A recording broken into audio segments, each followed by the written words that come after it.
চলে রে আমার মন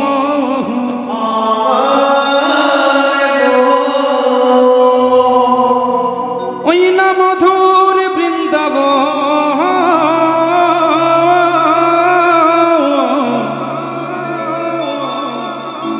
যমুনারি ধারে ধারে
গেলে সেথা গেলে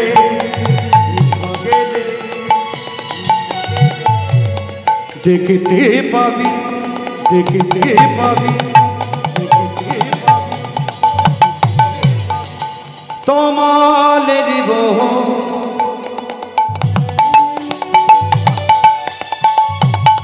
তোরা মধুর মধু খেলা করে করে সাথী মদন চল রে আমার মধুর বৃন্দাবন যমুনারি ধারে ধারে কালে দিব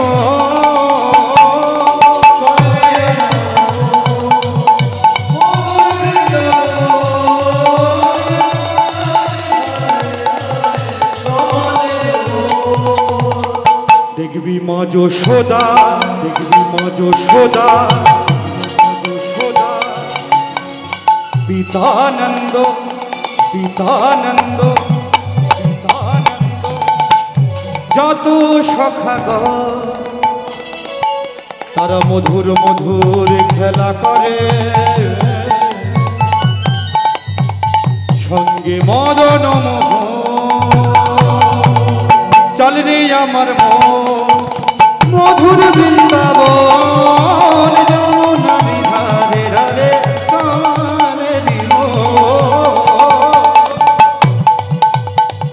মধুর বৃন্দাবন যমুনারি ধারে ধারে কমালে দিব চলো মন বৃন্দাবন চলো মন বৃন্দাবন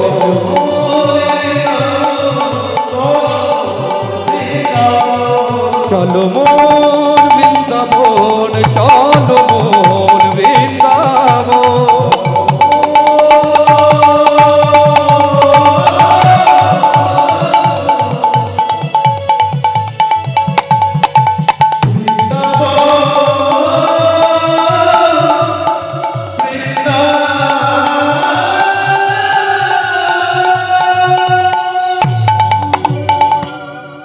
এসেছি মধুময় সুধাম বৃন্দাবনে প্রেম নিকেতন আনন্দ নিকেতন মধুময় সুধাম বৃন্দাবন নবদ্বীপে থাকলে আমরা সকলে মিলে নিতাইয়ের জয়ধ্বনি দিই কিন্তু বৃন্দাবনে এলে গৌরের জয়ধ্বনি দেবো তাই না তাই না মা আপনি আগে কীর্তন শোনেননি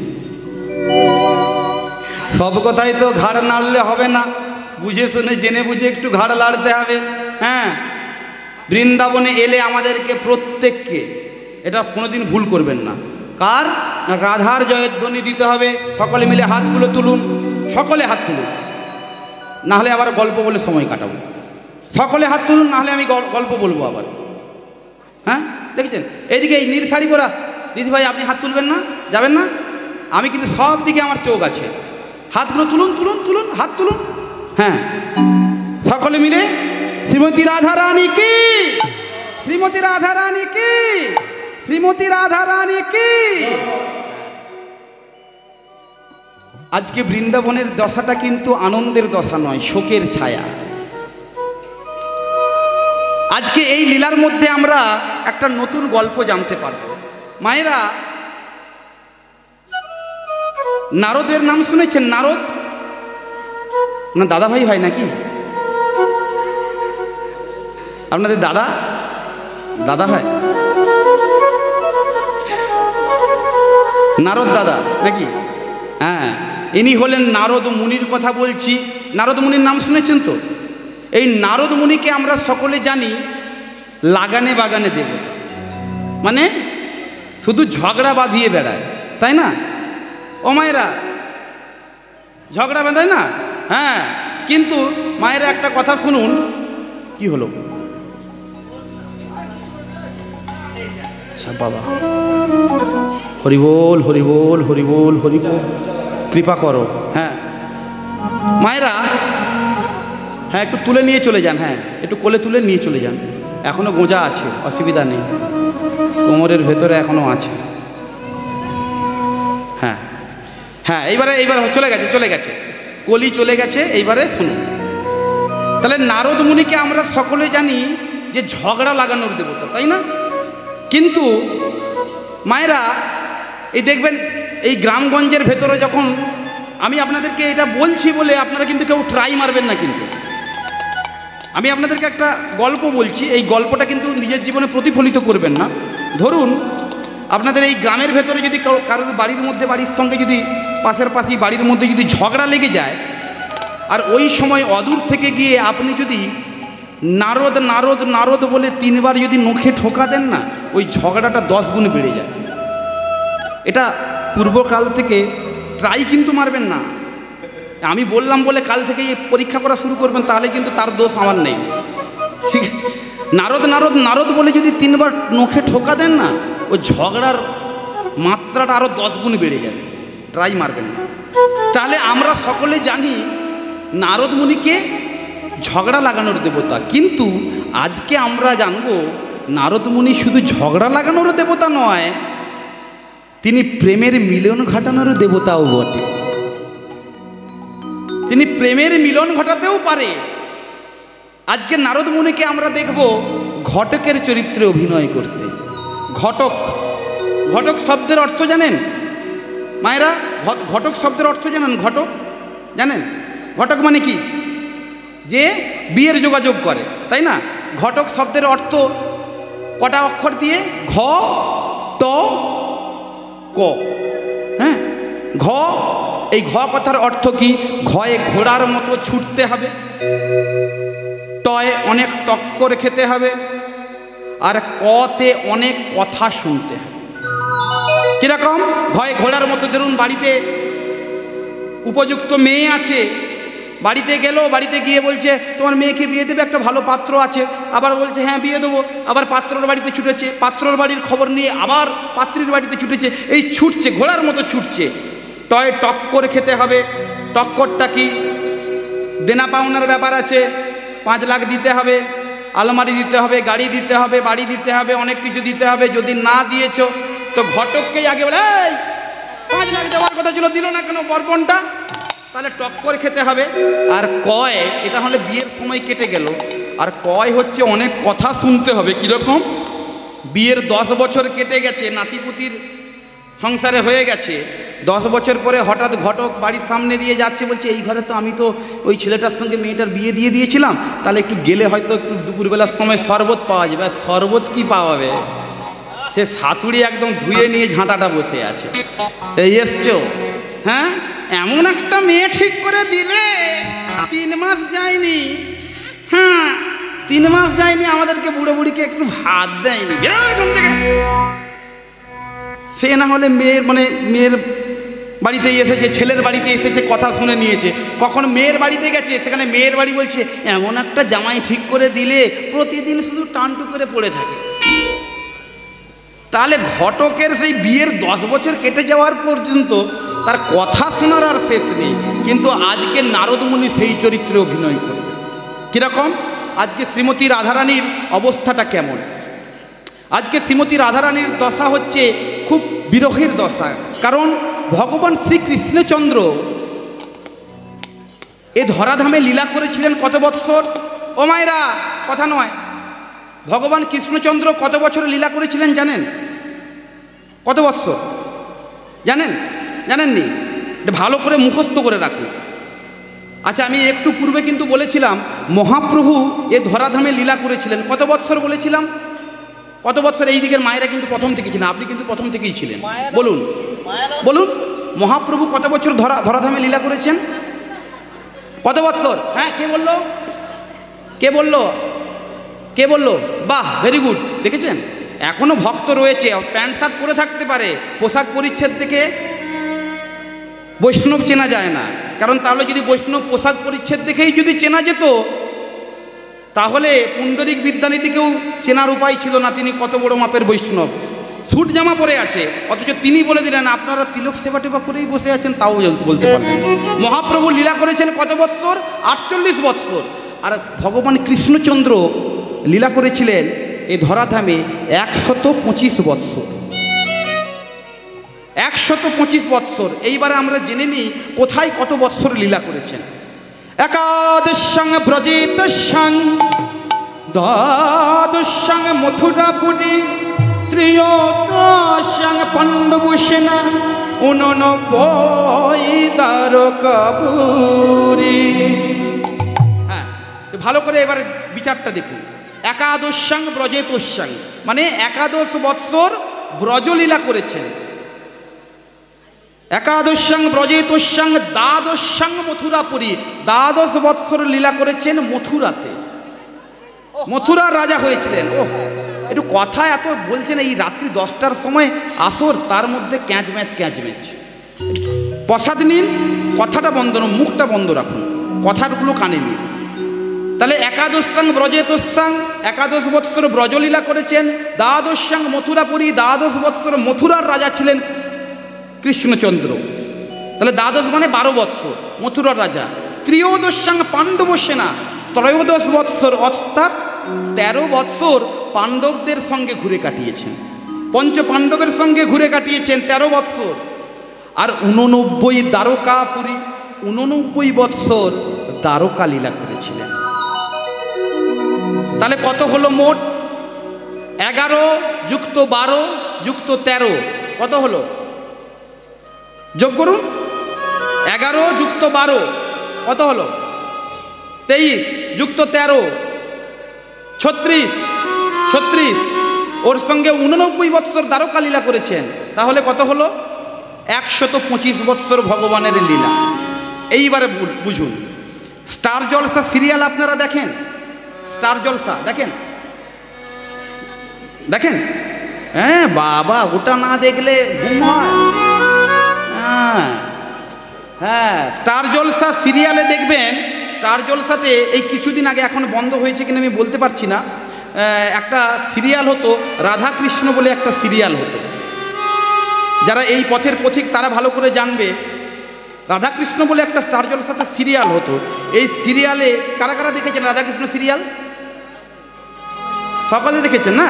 হ্যাঁ, এই সিরিয়ালে কৃষ্ণকে দেখেছেন। কৃষ্ণের বয়সটা কত? কৃষ্ণের বয়সটা কত? আপনি দেখেননি? আচ্ছা, এই যে মায়েরা দেখেছেন তো? কত কৃষ্ণের বয়স কত হবে? প্রায় 32 থেকে 33। মায়া একদম পারফেক্ট বলেছে, 32 থেকে 33। আচ্ছা, ওই সিরিয়ালে রাধাকেও দেখেছেন। রাধার বয়সটা মোটামুটি কত হবে? 2-1 বছরের কম হবে। আচ্ছা, তাহলে এইবারে বুঝুন ভালো করে।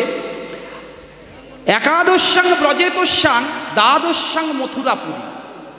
হ্যাঁ, এই কথা নয়।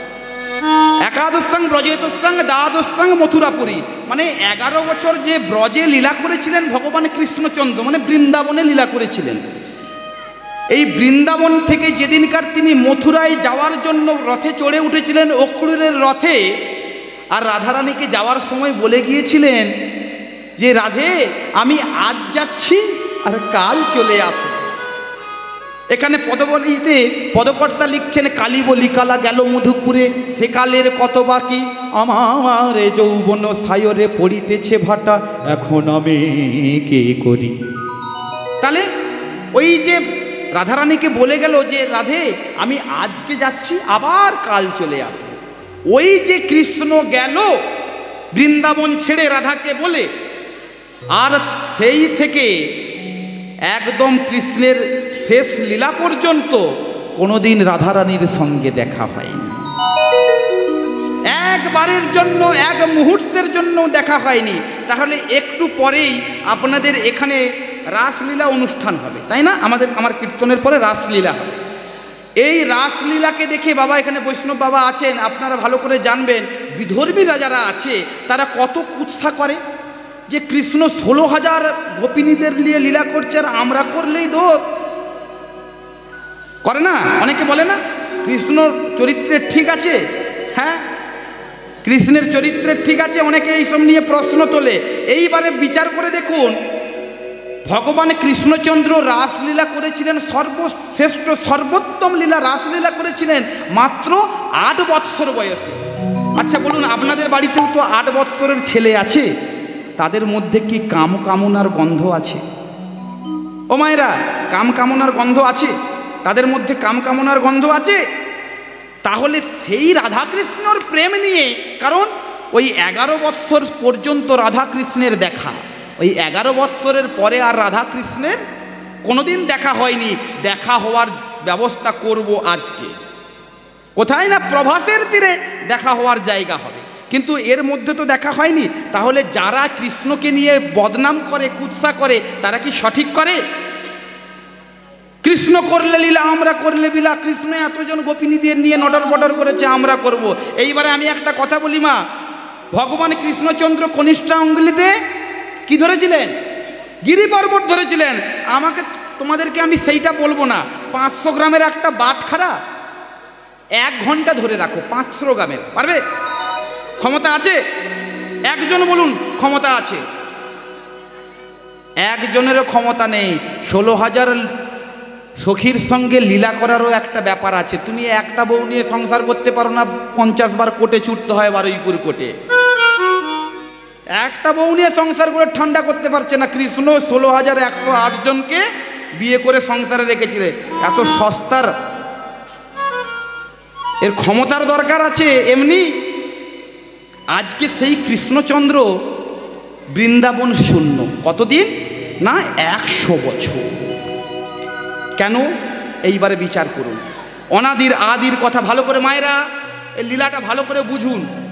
কেন কৃষ্ণের বিরহে রাধারানীকে 100 বৎসর কাঁদতে হলো? এর কারণ কি? এটা অনাদির আদিতে যেতে হবে। অনাদির আদির ঘটনা মানে আমরা 4টা যুগ জানি, সত্য, ত্রেতা, দাপর, কলি। এই প্রতিটি যুগে কিন্তু এই ধরাধাম সৃষ্টি হয়েছে, কিন্তু অনাদির আদিতে এই সমগ্র পৃথিবী ছিল জলমগ্ন। এই ঘর বাড়ি মাটি দেখা যেত না, সারা পৃথিবী ছিল শুধু জলে থই থই করছে। আর সেই জলময়ে জলমগ্ন অবস্থাতে জলর ভোট পত্রের উপরে ভগবান কৃষ্ণের দেখা মেলে। আর ভগবান লীলার জন্য তার বাম ভাগ থেকে, এগুলো ব্রহ্মবৈবর্ত পুরাণ যদি আপনারা কখনো পাঠ করেন আপনারা পাবেন যে ভগবান শ্রীকৃষ্ণ তার বাম অঙ্গ থেকে রাধারানীর সৃষ্টি করেছিলেন। কারণ একা একা তো বাঁচা যায় না, সঙ্গে একটা লীলার জন্য কাউকে দরকার। রাধারানীকে সৃষ্টি করলেন, একে একে সমস্ত দেবদেবতা সৃষ্টি হলো, বিরজার সৃষ্টি হলো। কৃষ্ণেও একদিন বিরজার কুঞ্জে গেল। কৃষ্ণ বিরজার কুঞ্জে যখন গেল, সেই কৃষ্ণের অঙ্গগন্ধ পেয়েছেন কে? রাধারানী। কৃষ্ণের অঙ্গগন্ধটা কেমন মায়েরা জানেন? কেমন অঙ্গগন্ধ জানেন? আপনারা বাড়িতেও কৃষ্ণের অঙ্গগন্ধ পেতে পারেন। কি করবেন? বেনের দোকানে যাবেন, বেনের দোকানে গিয়ে অগুরু নেবেন আর ভালো কোয়ালিটির একটি চন্দন নেবেন। অগুরু, চন্দন এবং মৃগনাভি কস্তুরী আপনার হাতে রেখে একসঙ্গে মিশ্রিত করলে যে অঙ্গগন্ধ হয়, সেটাই হলো আমার গোবিন্দের অঙ্গগন্ধ। আর প্রাণ গোবিন্দ যখন বিরজার কুঞ্জে গেল, আর ওই বিরজার কুঞ্জের দ্বারী ছিলেন শ্রীদাম। আর কৃষ্ণের অঙ্গগন্ধ যখন রাধারানী পেল, ছুটতে ছুটতে ছুটতে ছুটতে কৃষ্ণকে অনুসরণ করতে করতে অঙ্গগন্ধ পেয়ে গিয়ে দেখলো বিরজার কুঞ্জের দ্বারে দাঁড়ি হয়ে আছে শ্রীদাম সখা। শ্রীদাম, এখানে আমার প্রাণ গোবিন্দ আছে। আমি জানি না এখানে কৃষ্ণ নেই, তুমি মিথ্যে বলছো শ্রীদাম, তুমি মিথ্যে বলছো। আমি আমার কৃষ্ণের অঙ্গ গন্ধ পাচ্ছি, তুমি আমাকে দ্বার ছাড়ো, আমি দেখবো আমার কৃষ্ণ কি করছে। আর যেহেতু পরম বন্ধু, কৃষ্ণের পরম বন্ধু হচ্ছে শ্রীদাম, সে কি দ্বার ছাড়তে পারে? কোনো মতেই যখন দ্বার ছাড়লো না, তখন শ্রীমতী রাধারানী শ্রীদামকে অভিশাপ করে বসলাম, শোনো শ্রীদাম, তুমি আজকে যে অন্যায় অত্যাচার আমার উপরে করলে, যে ব্যবহার আমার উপরে করলে, আগামী জন্মে তুমি সংখ্যাসুর হয়ে জন্মগ্রহণ করবে ধরা। কৃষ্ণের সখা সে তো কম শক্তিশালী নয়।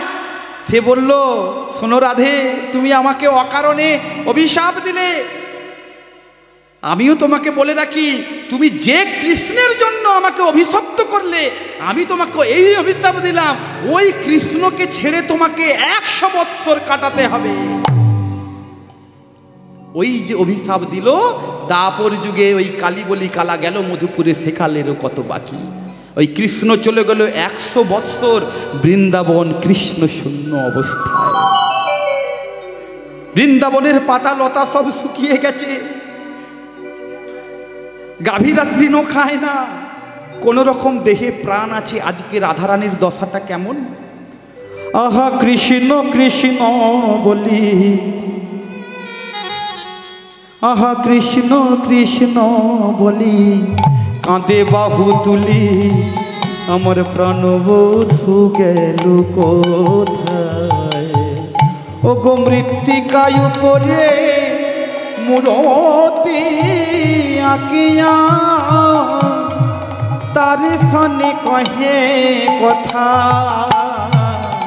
তার সনে কহে কথা, বলো বলো বধূ কথা বলো,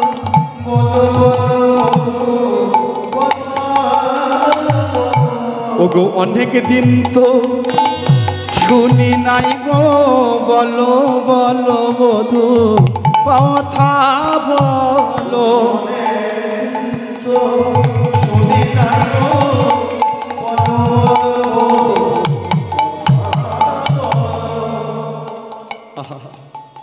শ্রীমতী রাধারানী বৃন্দাবনে তার অষ্টসখী সঙ্গে নিয়ে কুঞ্জের বাইরে বসে আছে, আর নয়নের জলে বিগলিত হচ্ছে, আর মাটির উপরে ছবি আঁকছে। কিন্তু তৎকালীন সময়ে একটা রেওয়াজ ছিল জানেন মায়েরা, যেটা এখনো মানা হয়, অনেকের বাড়িতে মানা হয়। কোনো ছোট মেয়ে, বাচ্চা মেয়ে যদি কখনো মাটির উপরে কোনো ছবি আঁকে, কথায় কথিত আছে সেই মেয়ের নাকি কখনো বিবাহ হয় না। শ্রীমতী রাধারানীও আজ মাটির উপরে ছবি আঁকছে। শ্রীমতী রাধারানীর কি তাহলে আর বিয়ে হয়নি? এগুলো ভাবতে হয় আমাদেরকে, কারণ এখনকার সমাজ কুসংস্কার আচ্ছন্ন, কুসংস্কারে পরিপূর্ণ। আজকে শ্রীমতী রাধারানী কেমনভাবে ছবিটি আঁকছে, আঁকিয়া সে কোটি পড়াইল ধটি, কত না যতনে প্যারি,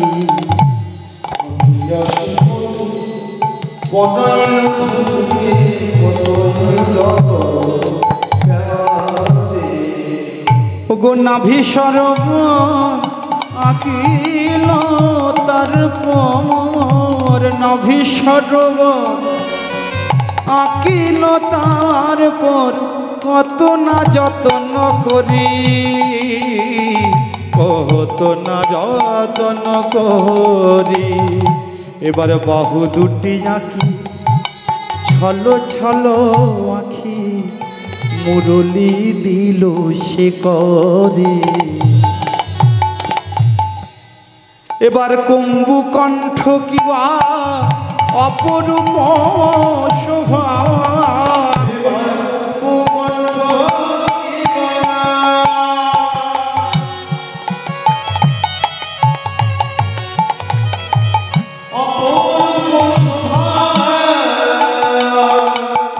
এবারে কম্বু কণ্ঠ কিবা, হরি বল।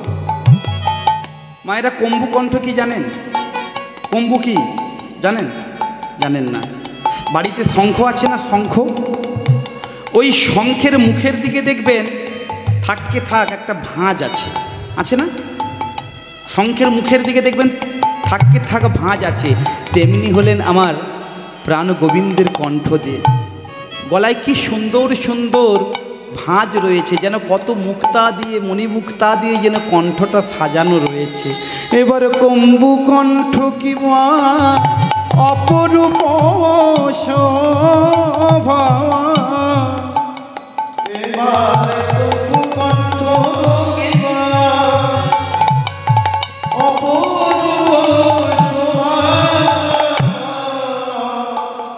দেখিতে কত না মধুর, দেখি না কত এ মধুর।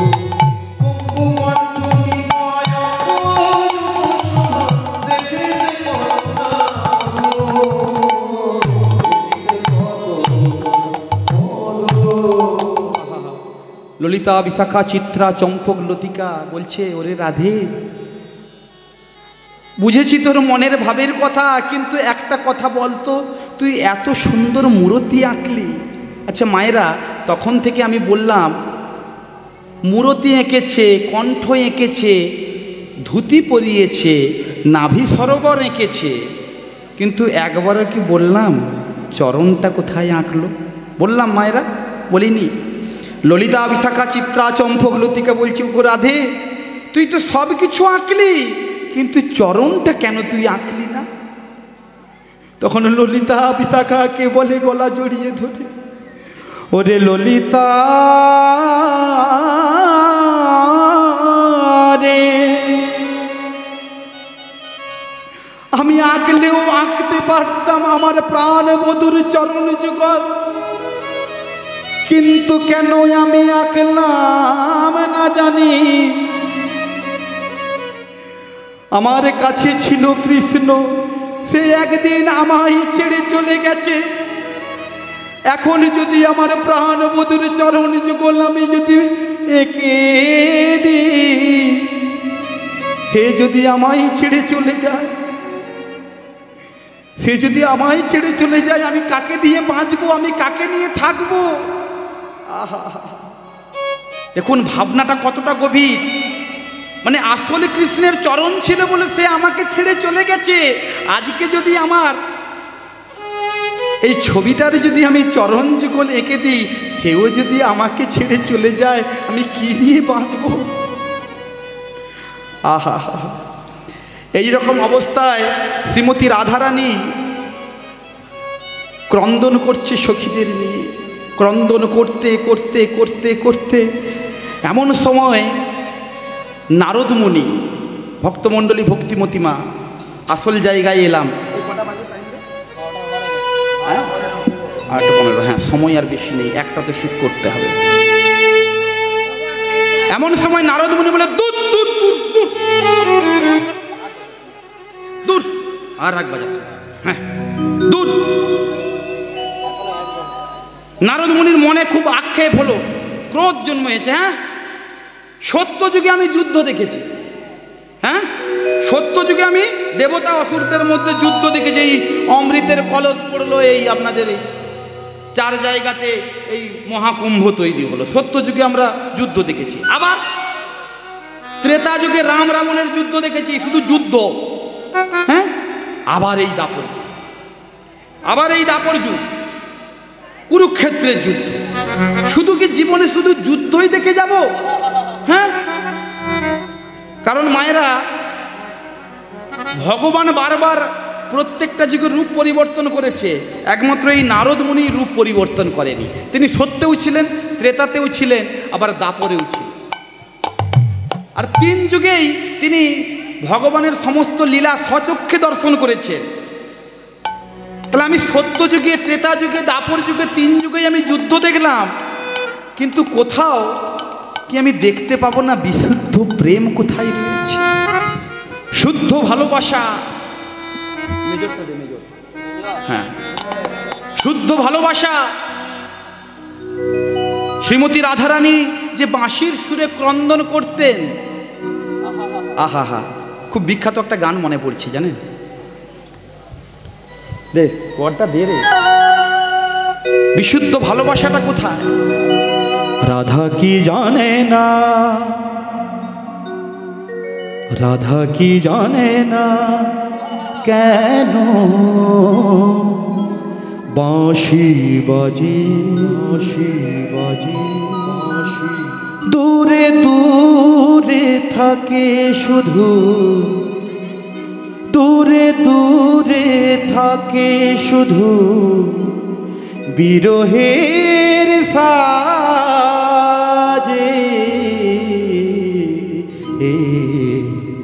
রাধা কি জানে না কেন বাঁশি বাজে। মনকে কত বোঝায়, কত অনুযোগ সাজায়, বাঁধা পড়ে প্রতিমা কারো কাজ থেকে যায়। মনকে কত বোঝায়, কত অনুযোগ সাজায়, বাঁধা পড়ে প্রতিমা কারো কাজ থেকে যায়। আগুনে পোড়া বাঁশি, ধোঁয়া সুর পাশাপাশি। আগুনে পোড়া বাঁশি, ধোঁয়া সুর পাশাপাশি। তবু বাজালে হায় বুকে রাধা বাঁশি।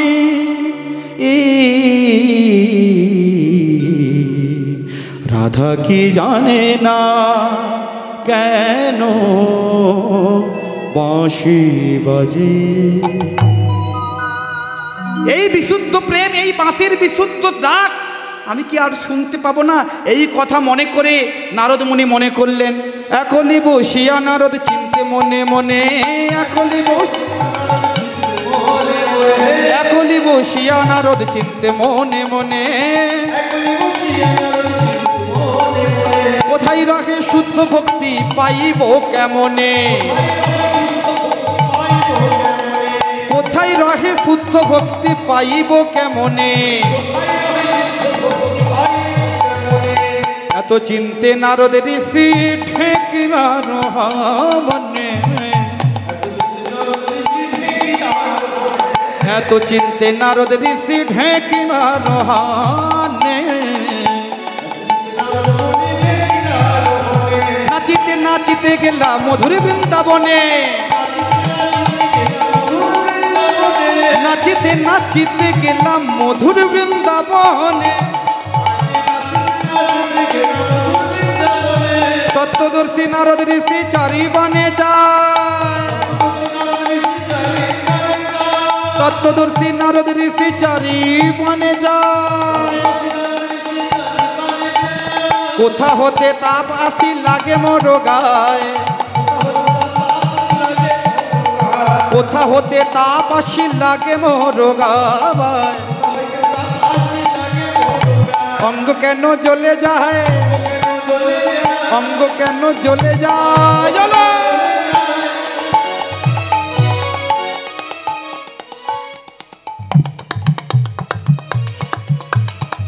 যারা জুলাইতে ব্রজে যেন অঙ্গ কেন জ্বলে যায়, জুলাইতে ব্রজে যেলাম অঙ্গ কেন জ্বলে যায়। জুলাইতে ব্রজে এলাম মধুর মধুর বৃন্দাবনে। নিতাই গৌর ব্রহ্মানন্দে হরি বল।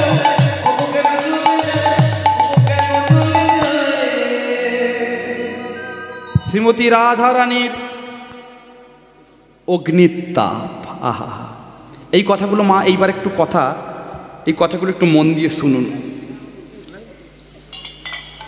নারদ মুনি বৃন্দাবনে যখন এলেন, নাচতে নাচতে বিনা যন্ত্রে গাইতে গাইতে নারায়ণের নাম গাইতে গাইতে নারদ মুনি বৃন্দাবনে এলেন। আর বৃন্দাবনে এসে দেখছে অঙ্গ জ্বলে যাচ্ছে, পুড়ে যাচ্ছে, ছাই হয়ে যাচ্ছে। যে জ্বালা জুড়াইতে আমি এখানে ব্রজে এসেছি, এখানে গিয়েও আমার অঙ্গ জ্বলছে।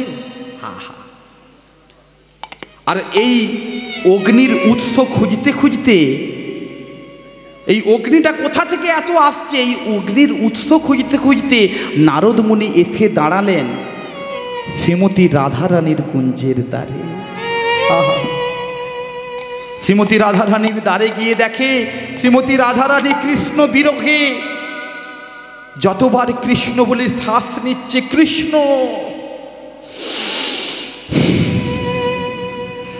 যখনই কৃষ্ণ বলে হা কৃষ্ণ প্রাণ কৃষ্ণ বলে একবার কেঁদে উঠছে, যতবার নিঃশ্বাস নিচ্ছে ওই নিঃশ্বাস থেকে অগ্নি স্ফুরিত হয়ে অগ্নি বাহির হয়ে সারা বৃন্দাবন ঝলসে দিচ্ছে। নারদ মুনি দর্শন করল, আহা হা হা, কৃষ্ণ বিরহে কৃষ্ণ অদর্শনে বৃন্দাবনের এমন দশা। দেখুন মায়েরা, আজকে রাধার কান্নায় আজকে সারা বৃন্দাবন ঝলসে যাচ্ছে। দেখুন মায়েদের চোখের জল কিন্তু খুব একটা সস্তার নয়। মায়েদের চোখের জলে অভিশাপ রয়েছে। তার কারণ কি? মায়েদের চোখে কখনো জল ফেলাতে নেই, নারীদের চোখের জলে শুধু অভিশাপ রয়েছে। সীতা মায়ের অভিশাপে সীতা মায়ের নয়নের জলে রাক্ষস বংশ ধ্বংস হয়ে গেছে। সীতা মায়ের চোখের জলে রাক্ষসকুল ধ্বংস হয়ে গেছে। 1 লক্ষ পুত্র, 1.25 লক্ষ নাতি রাবণ রাজার সব ধ্বংস হয়ে গেছে। আবার দাপর যুগে দ্রৌপদীর চোখের জলে কুরুক্ষেত্রের যুদ্ধে কত লক্ষ লক্ষ সৈনিক মারা গেল একটা নারীর চোখের জলে। রোহিণীকে ভালোবাসতে বাসতে একটা সময় মনে হলো রেবতী আমার বেশি কাছের। এই রেবতীকে যখন বেশি ভালোবাসতে লাগলো তখন রোহিণীর খুব হৃদয়ে আঘাত লাগলো, কষ্ট পেল। আর সেই রোহিণীর চোখের জলে যখন ব্রহ্মার কাছে গিয়ে ক্রন্দন করছে, ব্রহ্মা আশীর্বাদ দিয়ে বলল, শোনো রোহিণী, তুমি ক্রন্দন করো না। আজকে যেমন তুমি ক্রন্দন করছো তোমার স্বামী তোমাকে ভালোবাসে না বলে, কিন্তু তোমাকে এমন একটা আশীর্বাদ করলাম আজকে, যে আশীর্বাদে চন্দ্রের যা ছিল না তাই হবে। চন্দ্রের আগে মা কিরণ ছিল না, চন্দ্রের যে তাপ, যা কিরণ, এই যে চাঁদের আলো, আলো আগে ছিল না। ব্রহ্মা আশীর্বাদ করলো, শোনো রোহিণী, তোমার স্বামীকে আমি এই আশীর্বাদ করলাম যে ওর আজ থেকে আলো প্রতিফলন হবে, এবং তোমার নক্ষত্রে, যারা জ্যোতিষশাস্ত্র নিয়ে পড়াশোনা করেন তারা জানবেন যে রোহিণী নক্ষত্র যেদিন উদয় হয় সেদিনকার চাঁদের সবচেয়ে বেশি আলো পরিষ্কার, স্নিগ্ধ এবং শান্ত হয়।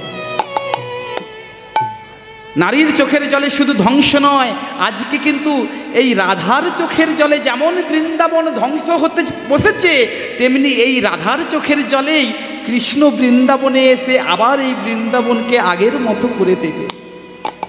আজকে শ্রীমতী রাধারানী ক্রন্দন করছে, আর সেই অবস্থা দেখলো নারদমণি। নারদমণি যেই গেছে শ্রীমতী রাধারানীর কুঞ্জের সামনে, শ্রীমতী রাধারানী চরণ যুগল আঁকড়ে ধরেছে, নারদমণি একবার আমার প্রাণ বধূকে এনে দাও। এই যে চোখের জল, আর এটা দেখার পরে নারদমণি সিদ্ধান্ত নিলেন, ঠিক আছে শোনো রাধে, আমি আজ থেকে প্রতিজ্ঞা করছি যে কৃষ্ণের নাম আমি প্রতিদিন গাইতাম, তোমাকে এই আঘাত দেওয়া থেকে আমি আজ থেকে শিক্ষা নিলাম যে আমি ওই কৃষ্ণের নাম আর কোনোদিন আমি গাইব না। আমি আজ থেকে গাইব শুধু তোমার নাম, আমি শুধু গাইব রাধা নাম। কিন্তু আজকে আমি, ও মায়েরা, এই হলুদ শাড়ি পরা মা, কথা বলছেন কেন? কথা নয়, একদম কথা নয়। আজকে আমি প্রতিজ্ঞাবদ্ধ হলাম যে তোমার সঙ্গে কৃষ্ণের আমি মিলন করাবো করাবো করাবো। আমি এই প্রতিজ্ঞাবদ্ধ হলাম, তোমার সঙ্গে আমি কৃষ্ণের মিলন করাবোই কোনো না কোনো ছলের বসে। বলতো আমার বিনে কোথায়? আজ থেকে আমার বিনে গাইবে, বলো বলো যন্ত্র শ্রী রাধা নাম মন্ত্র, যাগ যজ্ঞ ব্রত ক্রিয়া কিছু নাহি অন্ত, বলো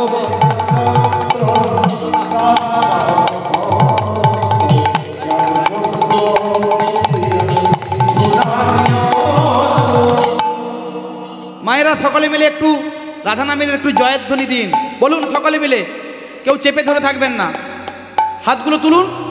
শ্রীমতী রাধারানী কি, কৃষ্ণবক্ষ বিলাসিনী রাধারানী কি, প্রেম সরোবরের মোরালিনী রাধারানী কি, রাধারানী কি। সাউন্ড কই? ক্ষয় হয়ে যাচ্ছে, জয় নয় ক্ষয় হয়ে যাচ্ছে। পেট ভার নেই? পেট ভার আছে তো? খিদে পাচ্ছে? একটু নকুল বাতাসা দেবে, নকুল দানা বাতাসা, একটু গুড় বাতাসা, জোরে করে বলুন। রাধারানী কি, রাধারানী কি, রাধারানী কি। বলো বলো যন্ত্র রাধা নাম মন্ত্র, রাজযোগ্য ব্রত ক্রিয়া কিছু না জ্ঞান্ত।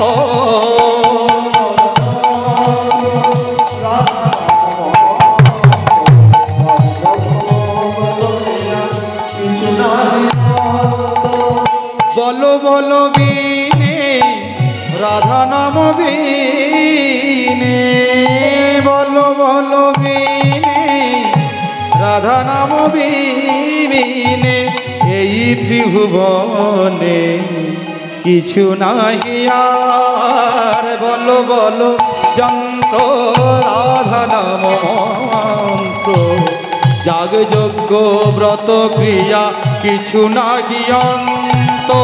জয় রাধে জয় রাধে জয় রাধে জয় রাধে জয় রাধে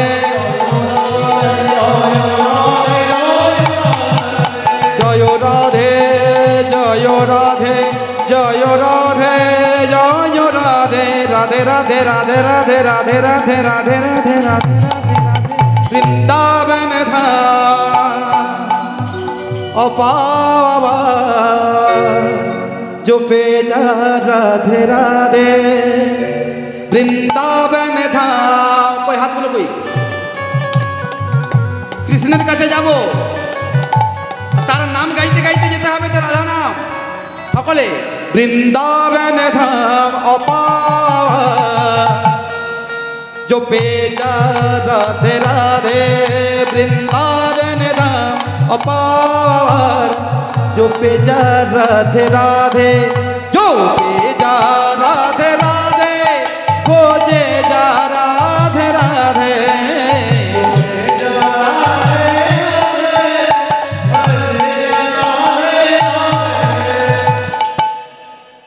আমি একটা ছোট্ট করে বলি, আপনাদেরকে না বললে ঠিক হচ্ছে না। আমি তখন থেকে ভাবছি আপনাদের অবস্থা দেখে, যদিও রাত্রের আসর, তবু একটু না বললেও নয়। এখন একজন মা তার ছেলেকে বিয়ে দিয়ে দিয়েছে, তাহলে মেয়ের মা আর ছেলের মা দুজনের সম্পর্ক আপনাদের এদিকে কি বলে? বিয়ান, বিয়ান সম্পর্ক হয়তো নাকি? আপনারা বিয়ান বলেন তো? হ্যাঁ, বিয়ান বলেন।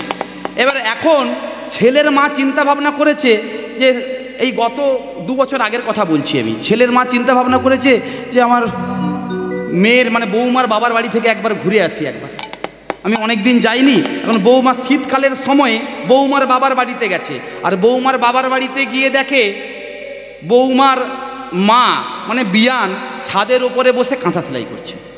আর আমি বাংলাদেশে খুবই প্রোগ্রাম করতে চাই আপনাদের আশীর্বাদে। বাংলাদেশে এই কাঁথা সেলাই করার একটা পরিপাটি আছে, বিভিন্ন রকম রং বেরঙের ভালো ভালো দামি কোয়ালিটির সুতো দিয়ে বাড়িতে মায়েরা কাঁথা সেলাই করে। আর ওই মা প্রায় 8-9টা সুতোর গুলি নিয়ে ওখানে বসে বসে কাঁথা সেলাই করছে। আর এমন সময় ছেলের মা বিয়ান, মেয়ের মা বিয়ানের বাড়িতে এসেছে। এবার যেহেতু বিয়ান এসেছে, ছাদের উপরে গিয়ে দেখছে বিয়ান কাঁথা সেলাই করছে, তাহলে বাড়িতে কুটুম্ব এলে একটা কি করতে হয়, সঙ্গে সঙ্গে একটু একটা গ্লাস শরবত দিতে হয়। তখন মেয়ের মা বলছে, বিয়ান তুমি এসেছো, অসময়ে এসেছো, তুমি একটু বসো, আমি একটু নিচ থেকে একবার আসি। নিচে শরবত বানাতে গেছে, আর এই সময়ের মধ্যেই কায়দা মেরে দিয়েছে, কায়দায় ময়দা ভেজে দিয়েছে। কি জানেন, ওই ছেলের মায়ের একটু হাতখোর স্বভাব ছিল, মানে একটু চুরিহারি, ভালো কিছু দেখতে মানে টুক করে পকেটে ঢুকিয়ে নেয়, ঠিক আছে, এবং চুরি হাত সাফাই করার কাজটা ভালো জানে। আর ওইখানে দেখেছে প্রায় 8টা মতো সুতোর গুলি, এত সুন্দর সুন্দর সুতোর গুলি আমি তো কখনো কিনতে পারিনি, একটা কাজ করে দিই। ফট করে একটা সুতোর গুলি নিয়ে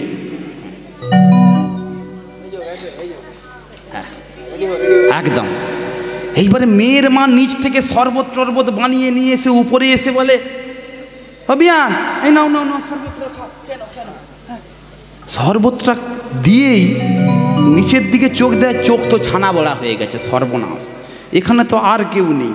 আমি 8টা সুতোরগুলি এক্ষুনি রেখে গেলাম, 7টা কেন, আর একটা গেল কোথায়, যাবে কোথায়, পা আছে? কিন্তু ছেলের মা বলে কথা, আমার মেয়েকে ওর বাড়িতে বিয়ে দিয়েছি, আমি যদি ডাইরেক্ট বলি বিয়ান তুমি সুতোরগুলি নিয়েছো, তাহলে কি ইনডাইরেক্টলিভাবে চোর বলা হয়ে যায়। তাহলে এইটা যদি আমি বলি, তখন আমার মেয়েকে গিয়ে আবার ছেলের মায়েদের ডিমান্ড অনেক কথা শোনাবে, বৌমা তোমার বাবার বাড়িতে গিয়েছিল এইরকম ব্যবহার, আমাকে চোর বলে দিল। তাহলে কিন্তু আমার সুতোরগুলিটাও দরকার, কিন্তু আবার চোরও বলবো না, কায়দায় একটু ময়দাটা ভেজে দিতে হবে। কায়দায় ময়দা ভাজলে 1 কিলো ময়দাতে 5 কিলো পরোটা হবে, কায়দায় শুধু ভাজতে হবে। হ্যাঁ, এইবার একটু কাজ করে দিচ্ছে, জানো দিদি আমার মেয়েটাকে তোমার ঘরে পাঠিয়ে দিয়ে, আমার সংসারে একটাই তো মেয়ে, কেউ নেই, আর ভালো লাগে না, আমি না বৃন্দাবনে চলে যাব বলে ভাবছি, সেখানে গিয়ে একটু ভজন সাধন করে জীবনটা পাস করিয়ে দেবো। এবার কিছু কিছু মায়েরা আছেন জানবেন যে তালে তাল দেয়, এখন হ্যাঁতে হ্যাঁ, যদি বলে হ্যাঁ গরু আকাশে উড়তিছে, হ্যাঁ ওই দেখা যায় গরু আকাশে ওড়ে, মানে এরকম একটা কিছু কিছু অনেকেই আছে দেখবেন তালে তাল দেয়। এখন এই যেই না বলেছে মেয়ের মা যে আমি বৃন্দাবনে গিয়ে ভজন করে বাকি জীবনটা পাস করিয়ে দেবো, ছেলের মা এবার তালে তাল দিচ্ছে, ঠিক বলেছো দিদি, আমারও ছেলেটাকে বিয়ে দিয়ে দিয়েছি, আমারও ভালো লাগে না, বৃন্দাবনে গিয়ে আমিও ভজন করে জীবনটা কাটিয়ে দেবো বলে ভাবছি। এইবারে মেয়ের মা ভেবেছে এই সুযোগ কাজে লাগাতে হবে, বলছে হ্যাঁ দিদি, কিন্তু বৃন্দাবনে যেতে গেলে তো একটা জিনিস তুমি যেটা প্র্যাকটিস করনি সেইটা তো একটু প্র্যাকটিস করে নিতে হবে, মাঝে মাঝে রাধারানীর জয়ের ধ্বনি দিতে হবে। হ্যাঁ ও বলো তো দিদি, দিদি এই তো দিদি এসছে, এই যে দিদি বলো তো, একটু জোরসে বলো রাধারানী কি, আরে একটু ভালো করে বলো, এইদিকে যারা আছেন হ্যাঁ ভালো করে একটু বলো রাধারানী কি। হ্যাঁ এইদিকে আছে, হ্যাঁ এইবারে বলছি, আপনাদের জন্যই দিচ্ছি আমি। হ্যাঁ আরে দিদি এভাবে কেন, তুমি একটা হাত তুলছে একটা হাত, এটা কেন যন্ত্রণা হচ্ছে, ওরকম না, একটু ভালো করে বলো দিদি, বলো রাধারানী কি, আরে হাত তুলে বলো, তো বলে না, কারণটা আপনারা সকলেই বুঝতে পেরেছেন। এইবারে ডাইরেক্ট তো বলা যাবে না, কি বলছে দিদি এইভাবে না, আমি তোমাকে শিখিয়ে দিচ্ছি, দেখো কিভাবে বলবে, তুমি কিভাবে বলবে দেখো ভালো করে, বলো রাধারানী কি জয়।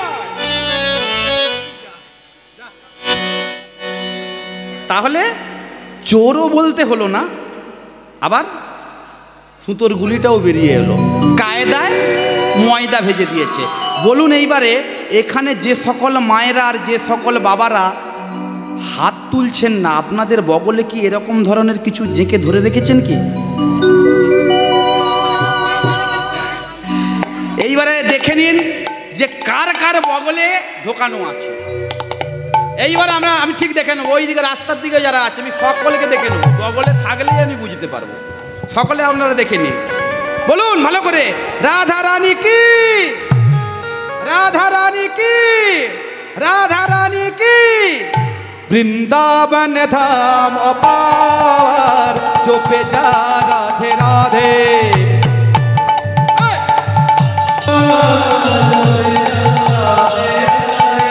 চোপে যা রাধে রাধে, ভোজে যা রাধে রাধে,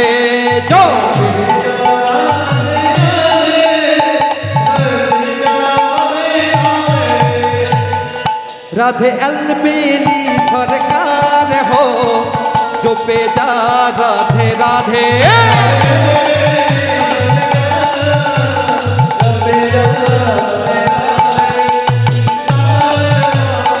राधा रानी की।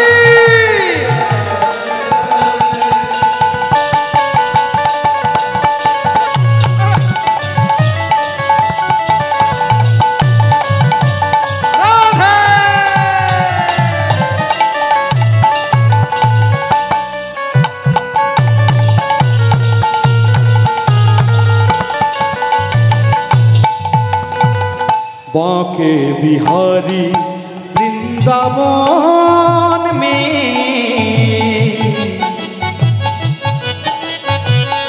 हाय मेरा दिल खो गया बांके बिहारी वृंदावन में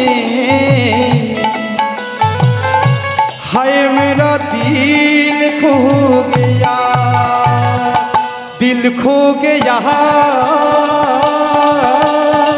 दिल खो गया दिल खो गया दिल खो गया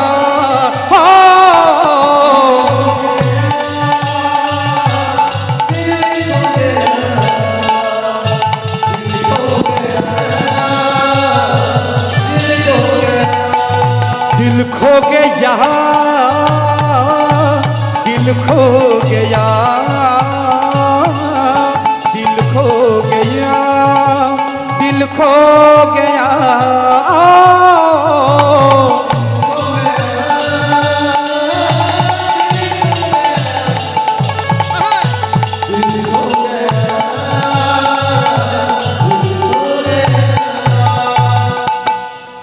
जमुना किनारे है निधुवन प्यारा है कन कन में बिहारी जी यहाँ तेरी नजरा है यहाँ जमुना किनारे है निधुवन प्यारा है कन कन में बिहारी जी यहाँ तेरी नजरा है दिल खो गया दिल खो गया दिल खो गया दिल खो गया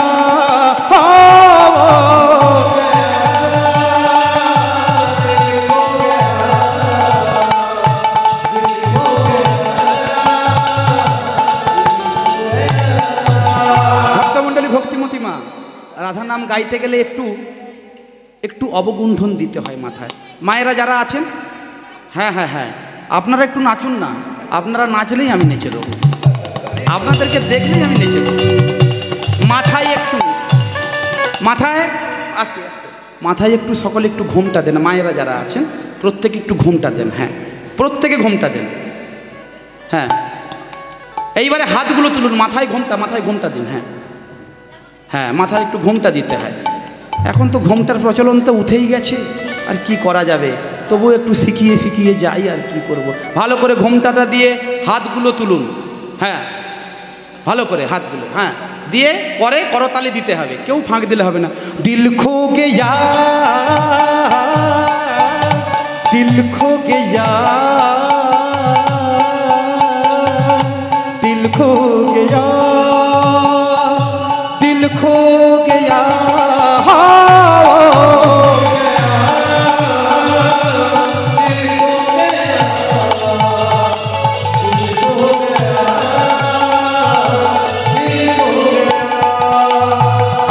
होतनी तो राशि संत कबाशी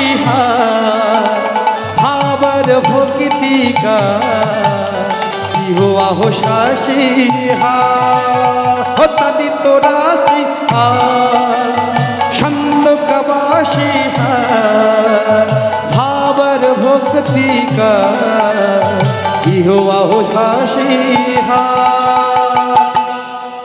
मायरा বুকে হৃদয়টা কোথায় আছে? হৃদয় পায়ের দিকে। এই হাতটাকে হাতে এখানে তাল দিন। दिल खो गया दिल खो गया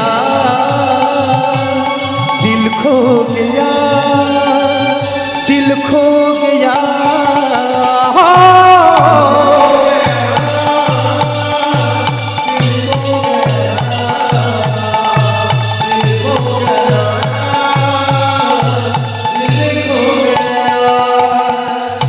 बांके बिहारी वृंदावन में हाय मेरा दिल खो गया। बांके बिहारी বৃন্দাবন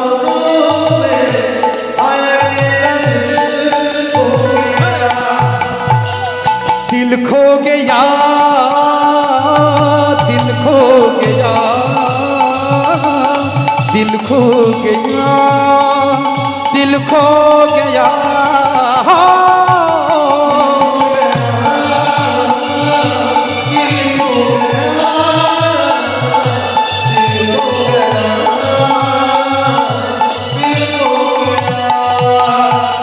राधे राधे राधे राधे राधे राधे राधे राधे राधे राधे राधे राधे राधे राधे राधे राधे राधे जपा करो। দেখুন আমি এখন পর্যন্ত কিন্তু 4টা গানের পাঞ্চিং মেরে দিলাম, 4টা গানে একসঙ্গে পাঞ্চিং মেরে দিলাম, তবুও কিন্তু আপনাদের গা দিয়ে ঘামটাও ঝরল না। মা বলছে একটু নাচো, তোমরা নাচছো না আমি নাচবো? হ্যাঁ তোমরা নাচো, আমি পয়সা নেবো বলে আমি, তোমরা যে আসল জনসটা পাচ্ছ, কৃষ্ণ প্রেম প্রাপ্তি হচ্ছে, একটু নাচো, তোমরা নাচো। এই গানটা সকলে জানেন। এই রাধে রাধে জপা করো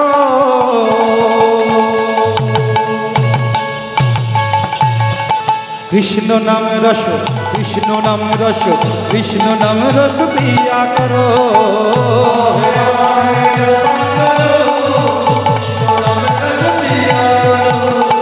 राधे राधे जपा करो कृष्ण नाम रस पिया करो।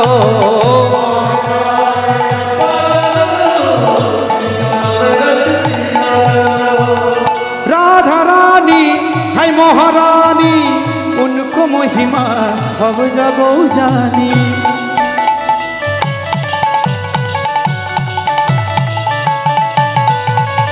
राधा रानी है महारानी भजने पाई प्रेम भक्ति।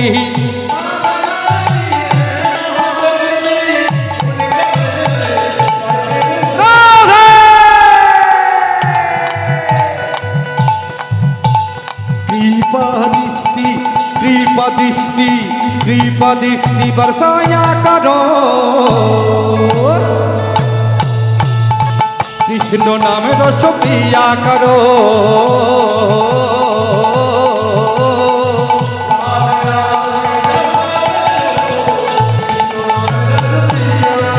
बोलो राधे श्याम बोलो राधे श्याम जय राधे श्याम जय राधे श्याम।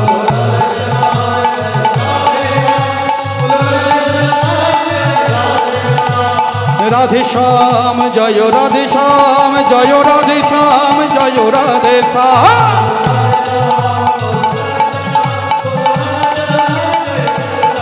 जय राधे जय राधे जय राधे जय राधे जय राधे जय राधे।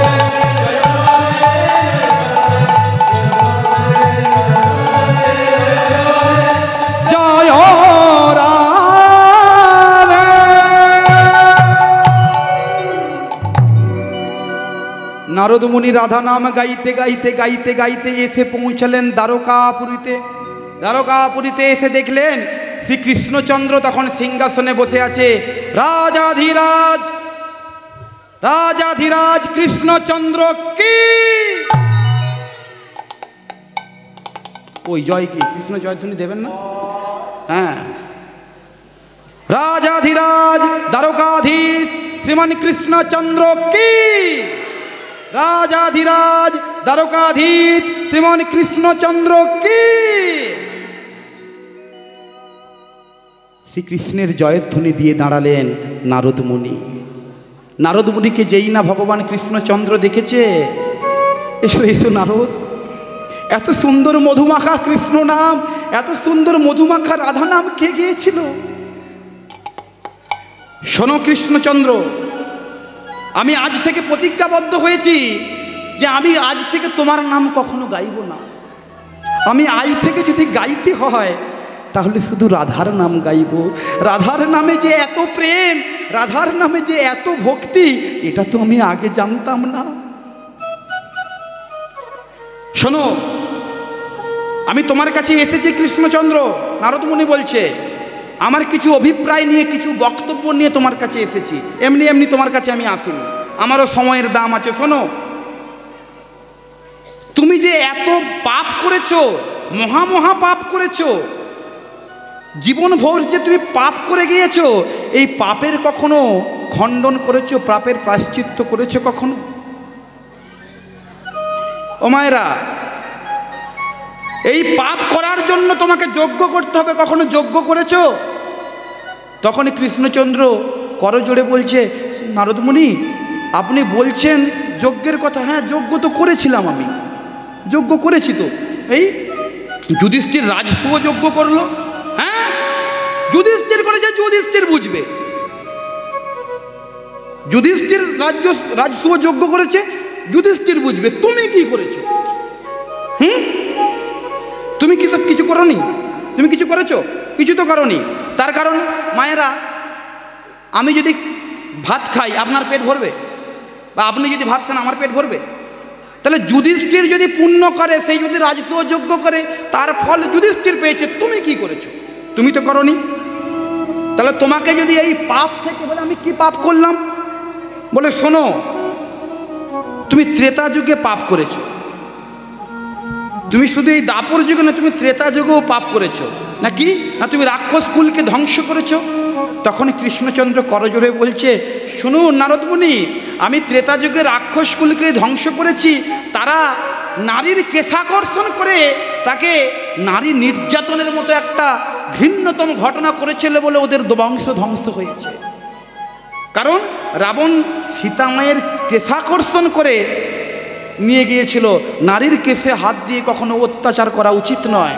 এই মহাপাপ করার জন্য ওই রাক্ষস কুল ধ্বংস করেছিলাম। শুনুন, আপনি রাক্ষস কুলের সকলকে ধ্বংস করতে পারেন, কিন্তু ওই রাক্ষস কুলের মধ্যে একজন তো অন্তত রাম ভক্ত ছিল, একজন তো অন্তত ভক্ত ছিল। সেও কিন্তু এই যজ্ঞে, এই যখন ধ্বংসযজ্ঞ শুরু হয়, সেও কিন্তু আত্মহুতি দিয়েছে। কে না? রাক্ষস রাবণ রাজার নিজের ভাই বিভীষণ, বিভীষণের পুত্র তরুণী। সে তো রাম ভক্ত ছিল, সারা শরীরে রাম নাম অঙ্কন করে যুদ্ধে গিয়েছিল, তবু কিন্তু তাকে প্রাণটা পর্যন্ত দিতে হয়েছে। তাহলে এই ধর্মযজ্ঞে, এই ধর্মক্ষেত্রে যখন যুদ্ধ হয় ধর্ম অধর্মের মধ্যে, তখন অধর্মের দিকে সংখ্যা বেশি থাকে, ধর্মের দিকে সংখ্যা কম থাকে। কিন্তু ওই অধর্মের দিকে কিছু ধার্মিক ব্যক্তি পরিস্থিতির চাপে পড়ে তাকে ওই অধর্মের পক্ষ হয়ে যুদ্ধ করতে হয়। যেমন তরণী সেনকে মরতে হয়েছিল, সে ভক্ত হয়েও তাকে মরতে হয়েছে। তেমনি আবার এই দাপর যুগ, কুরুক্ষেত্রের যুদ্ধে সকলে তো পাপী ছিল, কিন্তু তার মধ্যেও তো ভীষ্মদেব, পিতামহ ভীষ্ম, সেও তো কম বড় ভক্ত ছিল না, তাকেও প্রাণ দিতে হয়েছে। গুরু দ্রোণাচার্য, তাকেও প্রাণ দিতে হয়েছে।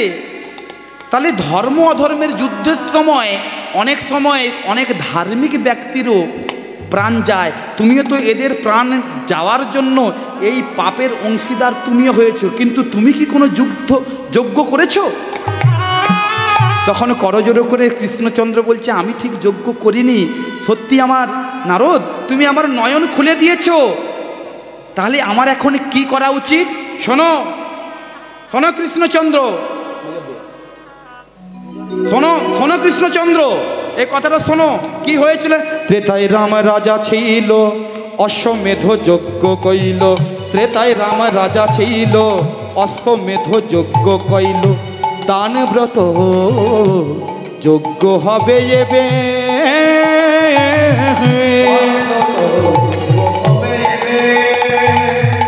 দান ব্রত যজ্ঞ হবে এবে।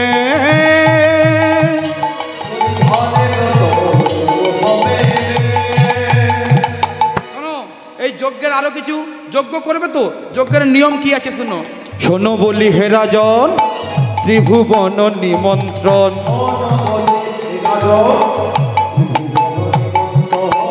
শোনো বলি হে রাজন, ত্রিভুবন নিমন্ত্রণ। অবারে করিতে হইবে।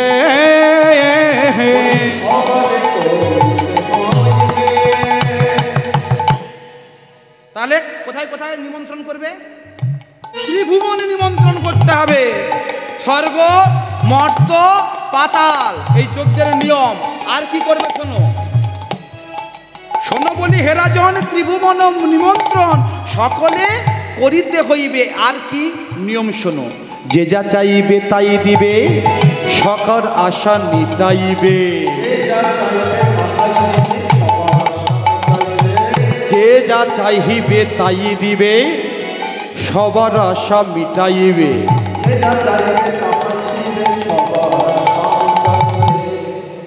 ভিক্ষা করি যাবে মন সুখে,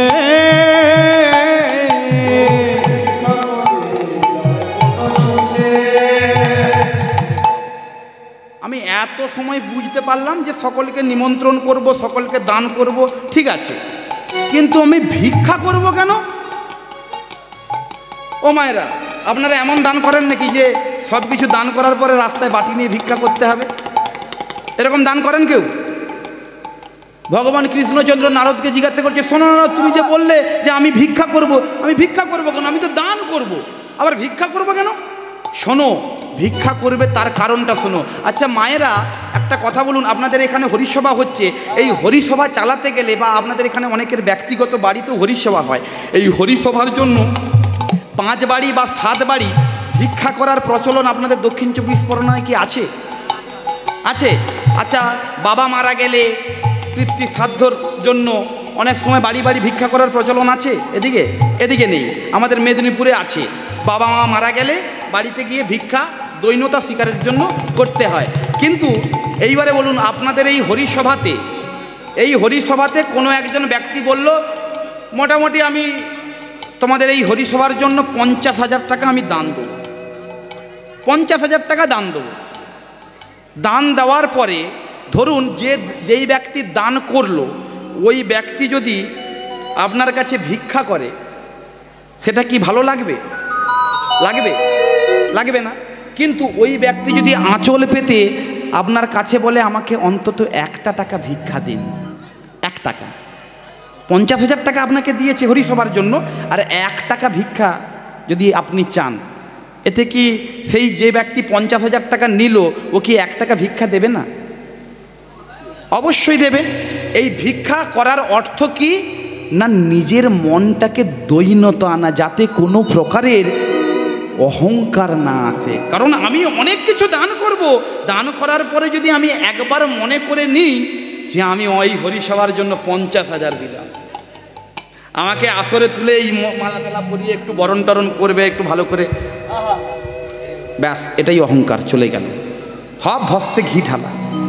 তেমনি কৃষ্ণচন্দ্রকে ভিক্ষার কথা কেন বলল?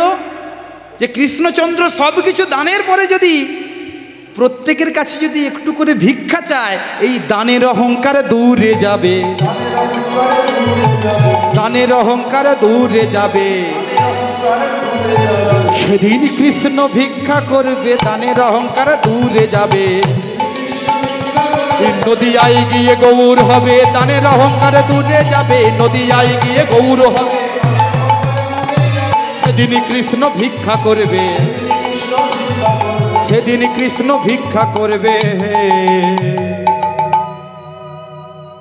এই দানের অহংকার চলে যাবে। যেদিনকার নদিয়ায় গিয়ে গৌর হবে, নিজে কাঁদবে আর জগৎ জীবকে কাঁদাবে।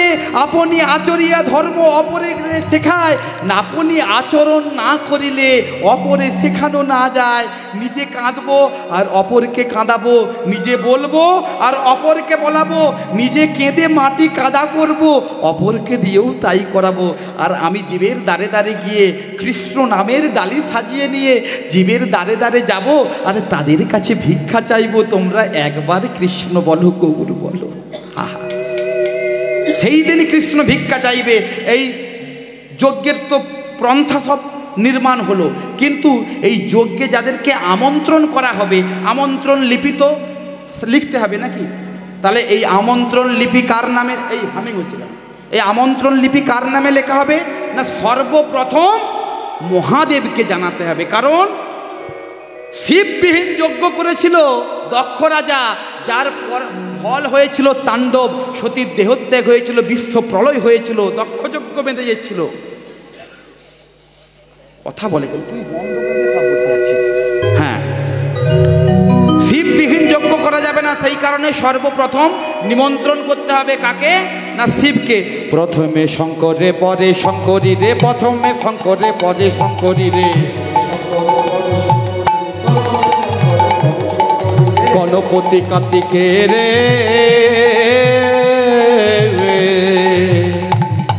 সেজে পদ্মজনী লক্ষ্মী বিনা পানি পত্র লিখে জনে জনে, সেজে পদ্মজনী লক্ষ্মী বিনা পানি,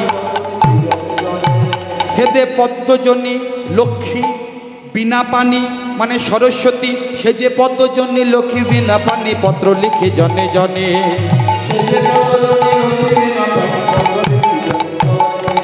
একে একে পত্র লিখে যে দিল, একে একে পত্র লিখে যে দিল, যথাযোগ্য সম্বোধনে যে কথা যার ভালো লাগে, যথাযোগ্য সম্বোধনে যথাযোগ্য, একে একে পত্র লিখে যে দিল, একে একে পত্র লিখে যে দিল, যে কথা যারা ভালো লাগে। ধরুন দুর্গাকে যখন চিঠি লিখছে, তার উপরে লিখছে দুর্গা মাতা সহায়, যে দুর্গার ভক্ত, এটা শুনলে মা দুর্গা খুশি হবে। আবার যদি গণেশকে চিঠি লেখা হয়, গণেশের উপরে লেখা হবে যে গণপতি গণেশায় নমঃ, ওং মহাদেবায় নমঃ। যার যেটা ভালো লাগে তার নামে সেই পত্রটি লিখলেন। এইবারে যখন বাকি পত্র লেখা হয়েছে, বাকি পত্র সকলের জন্য চিঠি লেখা হয়েছে, এমন সময় দাদা বলরাম আস্তে আস্তে করে কৃষ্ণের কাছে এসে বলছে, ভাই কানাই, তুই তো সারা পৃথিবী তিন ভুবনে ত্রিভুবনের সকলের জন্য চিঠি লিখলি, কিন্তু যাদের কোলে পিঠে চড়ে তুই বড় হলি, আহা, যাদের কোলে পিঠে চড়ে আমরা বড় হলাম, ওই তাদের জন্য তো চিঠি লিখলি না। তখন প্রাণ কানাই বলে, দাদা গো, আমি সকলকে চিঠি লেখার শিক্ষা পেয়েছি, কিন্তু আমি আমার নিজের বাবা মাকে চিঠি লেখার শিক্ষা পাই। বলুন মায়েরা, আপনার বাড়িতে যদি অনুষ্ঠান হয়, ছেলে কি আপনাকে নিমন্ত্রণ করবে? আমি তো তাদের জন্য চিঠি লিখতে পারবো না, তাদেরকে আমি এটা জানাতে পারি যে আমি এখানে এত বড় প্রভাসের যজ্ঞ করব, প্রভাসের তীরে এই যজ্ঞ, হ্যাঁ কথা বলবেন না, কথা বলবেন না, এই যজ্ঞে এসে আমি তো ছোট থেকে শুধু অসুর বধ করেছি। একটা কথা ভেবে রাখুন মায়েরা, কৃষ্ণ ছোট থেকে যত অসুর বধ করেছে, ছোটবেলা থেকে, এত ছোটবেলায় কোনো অবতারে ভগবান অসুর বধ করেনি। 6 মাস বয়সে পুতনাকে বধ করেছে। তাহলে জীবনে শুধু আমি অসুর বধ করেছি, কিন্তু যজ্ঞের শিক্ষা তো আমার জানা নেই। নন্দ মহারাজাকে চিঠি লিখলেন, যশোমতীকে চিঠি লিখলেন, একে একে শ্রীদাম সুদাম দাম বসুদামকে চিঠি লিখলেন সকলের সামনে, কিন্তু একজনকে চিঠি লিখতে পারলেন না দাদার সামনে। কার? তার সখী, প্রধান সখীর কথা, প্রধান সখীকে রাধারানীকে চিঠি লেখার সুযোগ পেলেন না দাদার কাছে। তাই একটু আড়ালে গিয়ে বলছে, রাধে গো, ও গো রাধে বিনোদিনী, তুমি আমার শক্তি সহায়ক, তুমি আমার শক্তি সহায়কারিণী, তুমি আমার যজ্ঞ কুণ্ডে উপস্থিত হয়ে তুমি আমায় শক্তি দান করো, যাতে তোমার শক্তিতে বলিয়ান হয়ে আমি যেন এই যজ্ঞ সুসম্পন্ন করতে পারি। এই তো চিঠি তো লেখা হয়ে গেল, কিন্তু যজ্ঞটা যেখানে হবে সেই যজ্ঞের স্থানটা কোথায়? সেই যজ্ঞের স্থান নারদ মুনি বলে, কৃষ্ণচন্দ্র তোমার কোনো চিন্তার কারণ নেই, আমি চিঠি তুমি লিখেছো ঠিকই, কিন্তু যজ্ঞের স্থানটা আমি নির্বাচন করে রেখেছি। না কোথায়? প্রভাস নদীর ইতি। মায়েরা, প্রভাস নদী কোথায় জানেন? কোথায় জানেন? প্রভাস নদী জানেন? জানেন না। এই প্রভাস নদীটি বর্তমান নাম হিরণ নদী। হিরণ, হয়র্ষি র দন্তেন্য, হিরণ নদী। এটা গুজরাটে অবস্থিত। এই হিরণ নদীর তৎকালীন সময়ে এই হিরণ নদীর নাম ছিল প্রভাস নদী, যেটা এখন প্রভাস তীর্থ নামে পরিচিত, বা সোমনাথ মন্দির। যারা দক্ষিণ ভারত যারা বেড়াতে যান ওখানে দেখতে পাবেন সোমনাথ মন্দির। 108 জ্যোতির্লিঙ্গের মধ্যে সর্বশ্রেষ্ঠ জ্যোতির্লিঙ্গ, প্রধান জ্যোতির্লিঙ্গ যেটা, সেটা হচ্ছে সোমনাথ মন্দির। এই সোমনাথ মন্দিরটি যেখানে, এটাই হলো প্রভাস তীর্থ। আচ্ছা, এখানেই বা যজ্ঞ হবে কেন? এত এত বিশ্বে জায়গা থাকতে এই প্রভাসের তীরে যজ্ঞ হবে কেন? এর কারণ কি? এর কারণ শুনুন। হ্যাঁ শোনো, এই যে আকাশের যে চাঁদ মামাকে দেখছো, চাঁদ চাঁদ, ও মায়েরা, ওই যে আকাশে যে চাঁদ দেখছো না, ওই চাঁদের স্বভাব চরিত্র একদম ভালো নয়, ক্যারেক্টারলেস। ওই আকাশের চাঁদের স্বভাব চরিত্র একদম ভালো নয়। কি?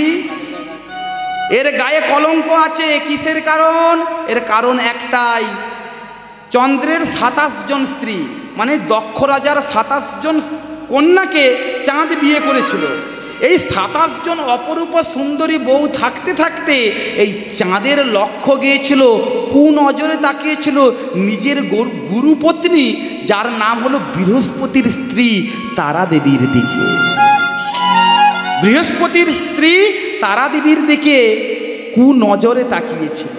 আর যেই কুনজরে তাকিয়েছে, বৃহস্পতি ধ্যান যোগে জানতে পেরে চন্দ্রকে অভিশাপ দিলে, এই চন্দ্র, তোর 27 জন স্ত্রী থাকতে থাকতে গুরুপত্নীর দিকে কুদৃষ্টি, তোকে অভিশাপ দিলাম, অভিশাপ দিলাম। 15 দিনের মধ্যে তুই একটু একটু একটু একটু করে নিঃশেষ হয়ে যা। এই যা অভিশাপ দিয়েছে, এই চাঁদ 15 দিনের মধ্যে একটু একটু একটু একটু করে ক্ষয় হতে হতে হতে হতে এক খণ্ড বাকি রয়েছে। আর একদিন পেরোলেই চাঁদের ভবলীলা সাঙ্গ। আর যখন দেখলো নিজের স্বামী 27 জন স্ত্রী, ভাবছে আমার স্বামী যদি আর একদিন পার হয়ে যায়, তাহলে সঙ্গে সঙ্গে তো আমাদের 27 জনকেই তো বিধবা হতে হবে। তার থেকে আমার স্বামীকে যদি বাঁচানোর কোনো একটা রাস্তা পাওয়া যায় সেটা দেখি। ওং নমো শিবায়, ওং নমো শিবায়, ওং নমো শিবায়,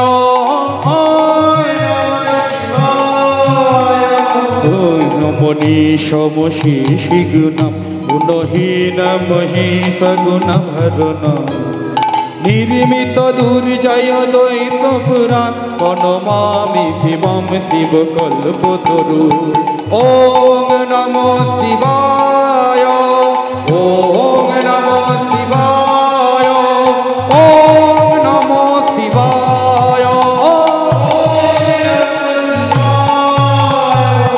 ওং নমো শিবায়। এই 27 জন স্ত্রী কার কাছে এলো? হ্যাঁ, কৈলাসের ভিতরে গিয়ে কান্নাকাটি জুড়ে দিয়েছে। আর মহাজন, এত মেয়েদের কান্না কিসে? আমি কারুর সাথে পাঁচে থাকবো না বলে আমি বরফের মধ্যে আমি ঘর করেছি। কারুর সাথে পাঁচে থাকবো না বলে আমি বরফের মধ্যে ঘর করেছি। কারুর সাথে পাঁচে আমি থাকতে চাই না। এখানে বসে কান্না যদি কে তোর চোখ চেয়ে দেখছে, বলে আমরা অন্য কেউ নয়, আমরা তোমার শ্যালিকা। বলে ও তাই বলো? কিছু মনে করো না, যেন আমি তোমাকে একটু বকাঝকা করে দিয়েছি, কিছু মনে করো না। দেখুন, শ্যালিকা তো বড় বড় আদরেরই হয়। হ্যাঁ, এই শালিদেরকে দেখেছে, বলছে কি হয়েছে বলো, তোমাদের আমার কাছে আগমনের কারণ কি? না, আমাদের স্বামী চন্দ্রকে অভিশাপ দিয়েছে। কে? বৃহস্পতি। অভিশাপ দেওয়ার জন্য আমার স্বামী নিঃশেষ হয়ে যাচ্ছে, আর এক খণ্ড রয়েছে, আর কালকের দিনটা চলে গেলেই কিন্তু আমার স্বামীর লীলা শেষ। বলে তাহলে একটা কাজ করো, মহাদেব সঙ্গে সঙ্গে একটা আশীর্বাদ দিলেন। কি না, ওই এক খণ্ড চাঁদকে নিয়ে এসে আমার জটার ভেতরে ঢুকিয়ে দাও। কোথায়? আমরা যেমন ঘড়ি পরি ওয়াটার প্রুফ, আর শিবের জটাটা হলো অভিশাপ প্রুফ। সব জায়গায় অভিশাপ লাগবে, শিবের জটার ভেতরে অভিশাপ লাগবে না, সেটা হচ্ছে অভিশাপ প্রুফ। ওই এক খণ্ড চাঁদকে নিয়ে এসে আর শিবের জটার মধ্যে যেই না ঢুকিয়ে দিয়েছে, মানে ফ্রিজের মধ্যে যেই ঢুকিয়ে, কারণ কি বলুন, ফ্রিজ কেন বললাম বলুন তো? শিবের আরেক নাম গঙ্গাধর। শিবের মাথা থেকে অনেক সময় চিত্রে দেখবেন মাথা থেকে গঙ্গা পড়ছে, তাই না? আর ওখানে সব থেকে ঠান্ডা বেশি, আর ওই জটার মধ্যে ঢুকিয়ে দিয়েছে চন্দ্রকে, এক খণ্ড চন্দ্র ওখানে আছে। এমন সময় চারিদিক অন্ধকার, আর দেবগুরু বৃহস্পতি তপস্যায় বেরোবে, এখানে হুচুট খায় একবার, ওখানে হিচুট খায়, এখানে লেগে যায় ওখানে লেগে যায়, ঠুকা খাচ্ছে। এইবারে মনে করছে, ইস ও মায়েরা, দেবগুরু বৃহস্পতি মনে করছে কি একটা সর্বনাশ করলাম, কেন যে অভিশাপটা দিলাম। যদি চাঁদটা থাকতো তাহলে তো আর এই হুচুট ফুচুট খেতে হতো। হ্যাঁ, আমি যদি ও যদি বেঁচে থাকতো তাহলে আমি আশীর্বাদ করে দিতাম যে ওই এক খণ্ড চন্দ্রকে, ওই চন্দ্র যদি বেঁচে থাকতো, ওটাকে নিয়ে যদি ওই প্রভাসের নদীর তীরে যদি একবার স্নান করানো যেত, তাহলে কিন্তু ও চন্দ্র আবার আগের মতো ভালো হয়ে যেত। হ্যাঁ, এই কথাটাও অদূর থেকে শুনে নিয়েছে চাঁদের 27 জন স্ত্রী। অমনি ছুটে চলেছে কোথায়? শিবের কাছে। সেখান থেকে ওই এক খণ্ড চন্দ্রকে জটার মধ্য থেকে বের করে নিয়ে এসে প্রভাস তীর্থে যেই না স্নান করিয়েছে, ওই এক খণ্ড চন্দ্র আবার দিনে দিনে দিনে দিনে আকাশে উদয় হয়ে আবার পূর্ণ চন্দ্রের তৈরি হয়ে। এই কারণে 15 দিন শুক্লপক্ষ, 15 দিন কৃষ্ণপক্ষ, যেদিনকার অমাবস্যার পর থেকে দেখবেন পূর্ণিমার যোগ যখন চলবে, একটু একটু করে চাঁদের বৃদ্ধি ঘটে, একটু একটু করে চাঁদের বৃদ্ধি ঘটে। যেদিন পূর্ণিমা আসে সেদিন চন্দ্র পূর্ণ চন্দ্ররূপে ধরা দেয়। এই হচ্ছে প্রভাস তীর্থ, যেখানে চাঁদ স্নান করে নিজে পাপ মুক্ত হয়েছিল। তাহলে কৃষ্ণচন্দ্রকে যদি পাপ মুক্ত হতে হয়, তাহলে এই প্রভাসের তীরেই যজ্ঞ করতে হবে। নিমন্ত্রণ পত্র পাইয়া নারদ চলিল, নিমন্ত্রণ পত্র পাইয়া নারদ চলিল, কৈলাসে ধামে আসি উপনীত হলো, কৈলাসে ধামে আসি উপনীত হলো। পত্র হরি ভোলানাথের আনন্দিত পত্র হরি ভোলানাথের আনন্দিত বম বম করি ভোলা করয়েন তন, বম বম বম বম করি ভোলা করয়েন তন। আনন্দ ধরে না, আনন্দ ধরে না,